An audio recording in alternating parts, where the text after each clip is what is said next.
There's a moment in every crime story where people say, "I would have seen that coming." They're wrong, because the most dangerous people in this country don't look dangerous at all. They look like someone you'd accept a lift from, or someone you might offer one to yourself. And in this story, two people did everything right, and still came closer to dying than anyone should in Australia. Australia has always told itself a certain story. Not that we're perfect, but that we're different. That whatever horrors happen overseas don't quite work the same way here. We know the bush can kill you. We know the ocean doesn't care. But when it comes to people, we like to believe most of them are decent, especially once you get out of the cities. Out there, a lift is still a lift. A campsite is just a campsite. If someone breaks down, you stop. If someone needs a hand, you give it. That's how it's always worked. That's how we tell ourselves it works. And that quiet confidence, that belief that you'd see real danger coming, is exactly where this story begins. Not with screaming, not with violence, not even with fear. It starts with something far more familiar. A change of plans, two young backpackers trying to get from Adelaide to Melbourne, like thousands before them, like plenty of people watching this have done themselves, hitching rides, sharing cars, trusting that traveling with someone else makes it safer. The first driver pulls out at the last minute. Car trouble, can't make it, so they do what anyone would do. They take the second option, and this is the part that should make you uncomfortable, because nothing about that decision sounds reckless. It sounds practical, sensible, the kind of choice you've probably made more times than you can count. A bloke replies to their ad, a bit older than expected, a bit impatient maybe. But impatient isn't dangerous. Older doesn't mean threatening, and besides, there are two of them, together. That's how we talk ourselves into it. The bags go into the car, doors close, engine starts. And just like that, the last normal moment of this story is already gone. Before we go any further, I want you to think about this, and I want you to be honest. How many times in your life have you trusted the second option simply because the first one fell through? Because everything that follows begins right there. They meet him at the agreed spot. No drama, no tension, just a car already waiting. The first thing that registers is his age. Older than either of them expected. Not dangerous, just unexpected. The sort of thing you notice, file away, and move past without making a fuss about it. He doesn't look threatening. He doesn't act strange. He just looks like a bloke who's done a lot of driving in his life. Bags go into the back. Doors shut. The car pulls away, and this is where people usually get the story wrong, because they imagine the danger shows up immediately. It doesn't. The drive is quiet, uneventful. He talks. He points things out, mentions places to stop, photos to take. He seems, if anything, focused on making sure they're enjoying themselves. That matters, because nobody gets into a car thinking, this is how it ends. They get in thinking, this is fine. Hours pass. The road stretches out. The sense of normality settles in. And then, without any real discussion, he turns off the highway, not sharply, not suddenly, just turns. At first it doesn't feel alarming. People stop all the time, to stretch their legs, to rest, to show someone something they should see while they're here. But this isn't a servo, and it's not a lookout, it's empty. Sand, scrub, wind, miles from anywhere. He starts setting up camp. And this is where that quiet, uncomfortable feeling creeps in, the one most people recognize only in hindsight. Why here? Why now? But again, nothing is wrong enough to justify panic. So you don't panic. You rationalize. You tell yourself you're overthinking it. Because that's what reasonable people do. And this is where the trap tightens, not with fear, but with politeness. Lena is tired. Long drives do that, new countries do that, the kind of tiredness where your body shuts down before your instincts do. She decides to lie down in the car for a while, windows cracked, door unlocked, just a short rest. Nothing about that decision feels risky. Beatrice stays outside. The man moves around the campsite with practiced ease, like someone who's done this before. He sets things up quickly, efficiently.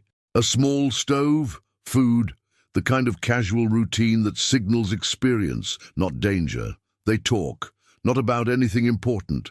Travel, places, the usual questions people ask backpackers. Where you're from, how long you've been here, what you've seen so far. From the outside, it would look like nothing more than an ordinary stop on an ordinary trip.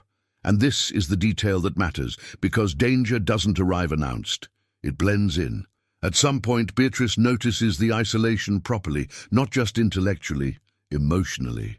There are no other cars, no voices, no distant engines, just wind moving through scrub and the sound of the ocean somewhere beyond the dunes. Still, she doesn't say anything.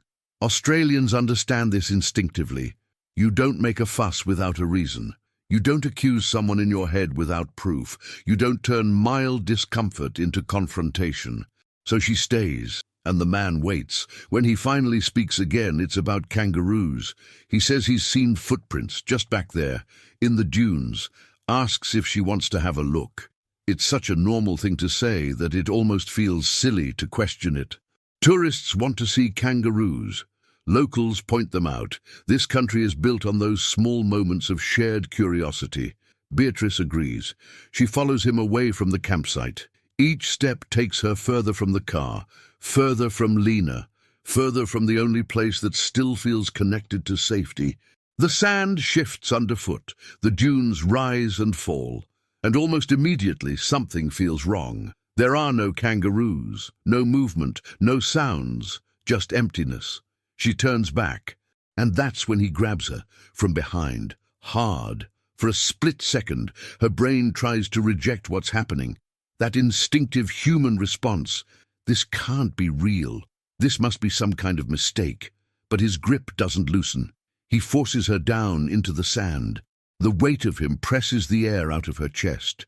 The world narrows to grains of sand, the smell of sweat, the sudden overwhelming understanding that she is no longer in control. He pulls out a knife, then rope, then a hammer. Objects that don't belong in this moment. Objects that confirm something her mind has been trying desperately to deny. This is deliberate. This was planned. He threatens her calmly, tells her if she resists, he'll break her arm. He starts tying her. And this is where the story could end, where so many stories do end. But instead of fighting blindly, Beatrice does something unexpected. She stops. She lets him think. She's given in.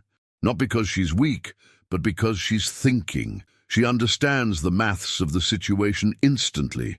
She is restrained. He is armed. They are isolated. There is no one coming. And in that clarity, she realizes something terrifying. Fighting now would get her killed. So she waits. Inside her head, she's already certain she won't survive. She imagines her mother, imagines her family being told, imagines her body, or worse, never being found at all. But she doesn't panic. She talks. She tells him what he wants to hear. She convinces him that whatever he intends to do doesn't need to happen out here. That it would be easier, calmer, back at the camp. That she'll cooperate. It works. He loosens his grip just enough. He starts moving her back toward the campsite. Every step feels unreal, like walking inside a nightmare you're aware of but can't wake from. As they get closer, something shifts. He changes direction, not toward the camp, away from it, away from Lena, away from the last thin thread connecting Beatrice to survival. And in that instant, she knows. This is no longer about compliance. This is no longer about control. If she goes any further into the dunes, she is not coming back. There will be no witnesses, no interruptions, no second chances. This is the moment people talk about after the fact. The moment where they say, that's when it was over. Beatrice doesn't have time to think.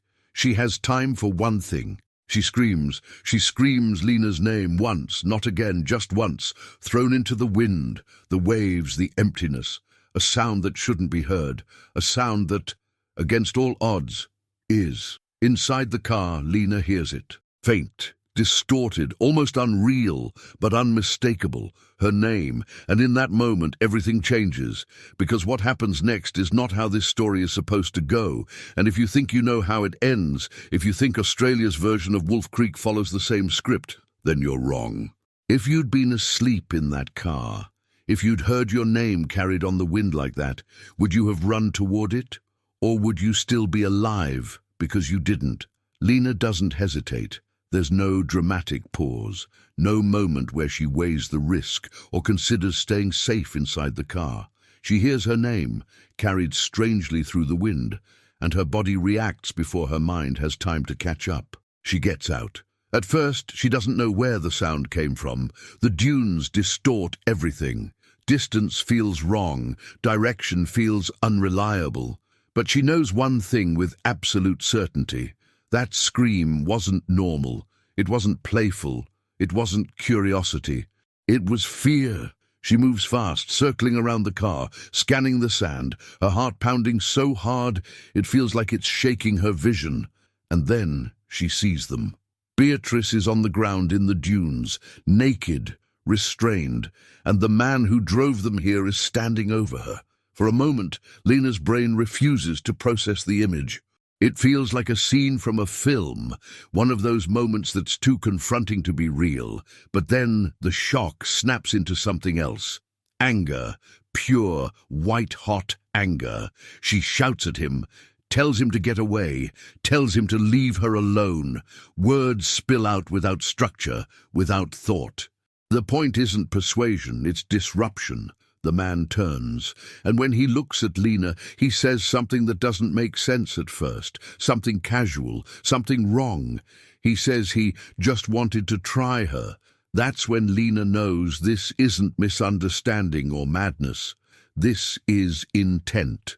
She runs, not because she's giving up on Beatrice, but because instinct tells her she needs help, and she needs it now. She runs for the car, for her phone, for the only thing that might cut through the isolation of this place. She reaches the door, and then the hammer hits her. The impact is immediate and overwhelming, a burst of heat and pressure at the back of her head that drops her to the ground. For a split second, everything goes white. She tastes blood, feels it pouring down her face. She thinks this is it. She thinks he's going to bury her in the sand. But she doesn't black out. She fights. He hits her again, and again. The hammer comes down with a force that feels impossible to survive. Somehow she keeps moving, keeps scrambling, keeps standing back up. Pain becomes background noise. Adrenaline takes over. Her body switches into something primal. Run, move, survive. She breaks free. And that's when the chase begins. The man gets into his four-wheel drive. Lena runs, not in a straight line, not cleanly. She zigzags through scrub, through uneven sand, through saltbush that tears at her skin. She's barefoot, bleeding heavily. Her vision blurs at the edges. Behind her, the engine roars. The car comes at her from different angles, trying to cut her off. The bull bar slams into her back, lifting her off her feet, throwing her into the sand. Each time she hits the ground, she forces herself up again. 4 times the car hits her. 4 times she stands back up. At some point, fear gives way to something else. Determination. She knows she's getting weaker. She knows she can't outrun a vehicle forever. She knows that if this continues, it will end exactly how he wants it to end. And then she makes a decision that defies logic. She runs toward the car. As it turns to face her again, she launches herself onto the bonnet. Her hands grab whatever they can find, the antenna, the edge of the metal, and she hauls herself up, then higher, scrambling onto the roof. It's instinct, desperation, brilliance. From the roof, everything changes. He screams at her to get down, over and over, furious now, uncontrolled.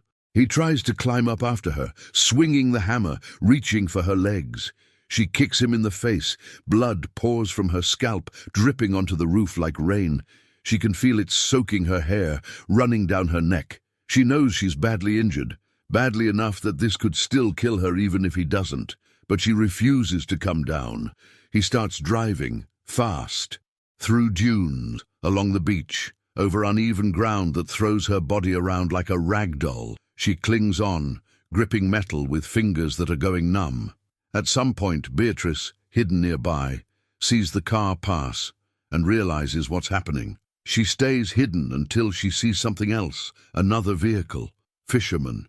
She runs, naked, covered in sand, waving her arms, screaming. The men don't understand at first what they're seeing, just a figure bursting out of the dunes in a place where no one should be. But the panic is unmistakable. They stop, they listen, and when they realize what's happening, they act. They call for help. They contact the local roadhouse. Police are alerted. Beatrice refuses to leave. She tells them her friend is still out there. Back in the four-wheel drive, Lena makes another decision. She negotiates. From the roof, she tells him she'll come down, but only if he throws away his weapons, all of them, the hammers, the knife. Amazingly, he listens. One by one, the weapons hit the sand. Only then does she climb down. She's barely conscious, barely able to stand. When the car slows and other vehicles appear, she seizes her moment. She opens the door and runs. This time he doesn't chase her.